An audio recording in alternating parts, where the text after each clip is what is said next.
Hello everyone. I can't really speak that loud because it's very early in the morning, like at 8 o'clock. Um, but basically, since the summer has been over for a week now, I thought of doing my top 7 favorite films of the summer because earlier this year I did my top 7 most anticipated films this year. So I'm just thinking, there's a lot of films I really enjoyed. There's a few ones I didn't enjoy. Um, and I mainly wanted to see the movies I wanted to see. So if there's any films that were bad, well, it's either A, my fault for seeing them, or B, they were just disappointing. It should have been so much better. So you're not gonna see like films like Tammy on here or Teenage Mutant Ninja Turtles because I didn't give you reviews of that. I didn't want to see films like that. I want to see films that I want to see. So so I have 3 honorable mentions, and for me those honorable mentions are The Amazing Spider-Man 2, Captain America 2, and Edge of Tomorrow. I thought Amazing Spider-Man 2 was a really good comic book film. It felt so lighthearted. It felt like a comic book movie that kind of knew what it was. It's fun little laid back feel to it. Captain America 2 was a really smart sequel to a movie which I thought was okay. I thought that was a really big, great, superior leap for Captain America 2 and Edge of Tomorrow, in my opinion, was a smart, unique sci-fi thriller-esque type of futuristic movie which I really enjoyed. But let's get into my list with number 7. And that is my number 7 favorite film of the summer is 22 Jump Street. I personally thought 22 Jump Street was a really, really funny comedy movie with great dialogue, a lot of great laughs, and great performances, especially by Channing Tatum and Jonah Hill, who both are great together. They have great chemistry. And of course, Ice Cube. Every single scene, in my opinion, with Ice Cube is just hilarious.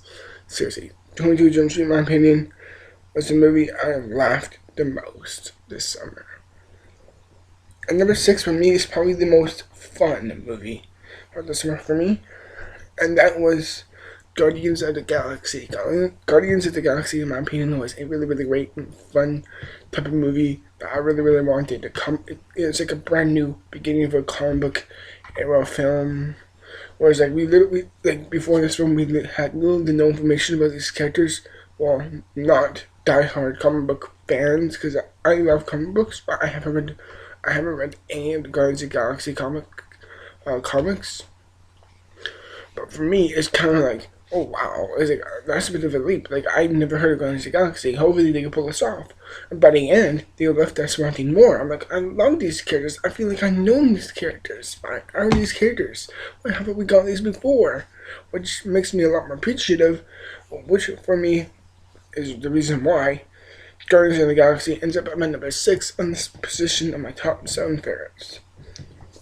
Number 5 for me is going to be the most built up and probably the most anticipated film of 2014 for anyone, and that was for me Godzilla. Godzilla was a great slow burning film that felt like it didn't have to rush you into what it was.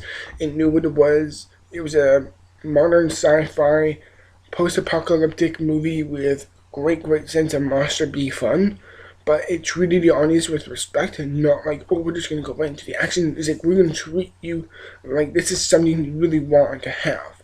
Like, we're going to tease you, we're going to build you up towards it, and in the end, is it worth it? In my view, it was sincerely worth it, and I loved every moment of it. And yeah, it was a bit of a slow burn towards it, but in the end of all things, I thought it was much for me. It was much appreciated, and I loved the effects, and I loved the action, and I loved the characters. I like what some other people say. Angry Joe. And number 4 for me is probably the best comic book movie of this year, in my opinion, and that is X-Men: Days of Future Past. This movie was short of no expectation awesome. The cast was just amazing. The dialogue was unbelievably great. I love this. The comic it was based off of was just such an amazing leap because I read the comic, and I'm just like, if this is made into a film, there's a great chance where either this could succeed or fail. Thankfully, this film really did succeed, which makes it one of the most anticipated and one of the most surprising films of this year, in my opinion, and it makes it so much more appreciative with brand new characters from the X-Men universe for just the people who have seen the movies, not the comics. I've read the comics, I've seen the movies, and I was happy to see Bishop and Quicksilver on the screen, and I'm happy to see all these great big cast members like Michael Fassbender, Ian McKellen, Ellen Page, Jennifer Lawrence, James McAvoy, Hugh Jackman, all together on the film, and they just were like phenomenal. It's like the best ensemble cast, in my opinion, of 2014. And that's what I can say about X-Men: Days of Future Past. It was just a brilliant, brilliant idea from a very, very cautiously well-made story comic from the past. And number 3 for me is going to be the best, in my opinion, the best animated film of this year. And let's just say, in my opinion, this blows the Lego Movie out of the water, because the Lego Movie came out in late January, early February, and that doesn't count for some movie. And number 3 for me is How to Train Your Dragon 2. Holy fuck, I love this film, and if I'm serious, when this movie comes out on DVD, I'm gonna show my cousins this. I have a few big cousins who are under the age of 10, and they will sincerely love this film. The animation is wonderful. I thought all the characters were classics. I want to see more of them. Someone like me, because I am an enormous fan of the first film. I thought this up the darkness, and I thought up the intensity, and I just loved the build up for it. And I also love this type of perspective they have on it, like a real brotherly type of pet, more than just a pet bond. You're part of my family bond, and it's like it really, really hit home for me. It's just very, very emotional and extremely well done, with the best animation since Frozen, hands down. Truly was. That's all I gotta say about How to Train Your Dragon 2, the best animated film since Frozen. In my opinion, it beats the Lego Movie out of this year. I'm still waiting for Big Hero 6, by the way. Let's see if that is good or not. Number 2 for me is definitely, in my view, the most underrated film of this year. And that is, for me, SnowPiercer. SnowPiercer was just an unbelievably original idea, and I loved it. It's based off a very comic book, or a novel. I forgot the name of the novel, but it was it's based off a French novel. Actually, no, it's based off a French graphic novel, and it's I love this movie. It was story-wise, I thought it was brilliant and wildly original. I loved the ensemble cast.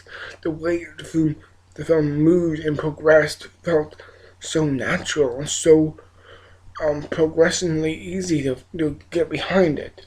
And I loved the view of the film. It's very, very both philosophical and very, puts very much into questions in society, and many other certain things like government. Do you trust government? And all these big ideal questions that we have for a real futuristic type of societal view on countries or even the world.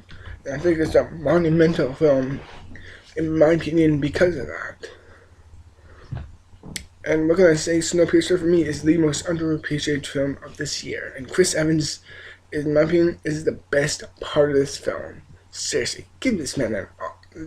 This man is just awesome.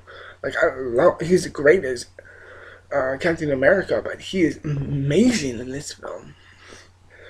And my number one favorite film of 2014 of the summer is Jersey Boys. If you believe that for a moment, you are dead wrong. I don't hate the Jersey Boys, but that was disappointing. But my favorite this summer is The Dawn of the Planet of the Apes. I personally view this film as a masterpiece. It's a masterpiece in my opinion. The Koba, Caesar, Gary Oldman's character, Jason Clarke's characters, Jason Clarke's family. I thought all these characters were wildly amazing, seriously original. I loved them all. They felt like classics to me. The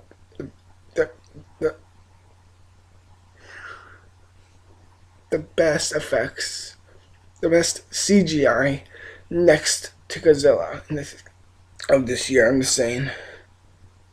Like, that excludes animated movies, so it's like the best CG this year, in my opinion. It's a toss up between Dawn of the Planet of the Apes and Godzilla. I'm just, the main reason why Dawn of the Planet of the Apes for me is my number one is because whenever I see a movie this year, since that film, I'm just like, will it be better than Dawn of the Planet of the Apes? Because I personally view that as a perfect movie. It does all the things you need to do perfectly, and it sets up the main fundamentals within the story. Wonderful story, excellent characters, a good strong narrative focus, a good philosophical and societal view on certain things, amazing writing, amazing directing. It has the purest fundamentals of a film, and it succeeds boundlessly on all of them. I literally cannot think of a single flaw. I'm not joking. I know that some people they may think I'm just tooting the film's horn, like woohoo, I'm a big fan of this, but I am sincerely telling you, I am not lying. I love this film, and I think this may be my personal favorite film of this year so far, and I don't think it could be topped because I'm really, really excited for both The Hobbit and Interstellar. But I'm just thinking to myself, I don't expect those two to top Dawn of the Planet of the Apes. And for me, it's like holy shit. I can't get the film out of my head now. I really can't. Not a moment in my head. I can't. I also thought the pacing and the technique in Dawn of the Planet of the Apes was absolutely fantastic too. It's just like the same thing with Godzilla. It's like a bit of a slow burn, and once it happens, it really happens, and it lets you, the audience, feel it. It's like it trusts its audience. In this film, it's written just brilliantly. Yeah, I just adore this film. It's my favorite film of 2014 so far. I'm still hoping for Interstellar and The Hobbit, but in the end, I'm thinking it may not top those two may not top Dawn of the Planet of the Apes, which for me makes my Dawn of the Planet of the Apes, in my opinion, my favorite film of 2014 so far. And with all that said and done, I have one dishonorable mention. Now, which film of the summer is, I was just surprised. It's Transformers 2. That movie that sucks. We all want to forget it. We already have. Thank God for that. And it sucks. That's all I can really say. It really, really sucks. So, in the end, I really, really hope you enjoyed this video, everyone. And I hope you agree. Please tell me down below what were your favorites and least favorite, and what you thought of my opinions on these certain films, and why you thought this film should have been lower or higher in your opinion. I'd love to see your comments. I haven't seen that many, but I would really, really like to see some people comment on what was their favorite and least favorite films of the summer. And thank you for watching, everyone. I will see you in the next video, which will be a review, and I will put up today. And yeah, I'll see you then. Bye. And remember, stay strong.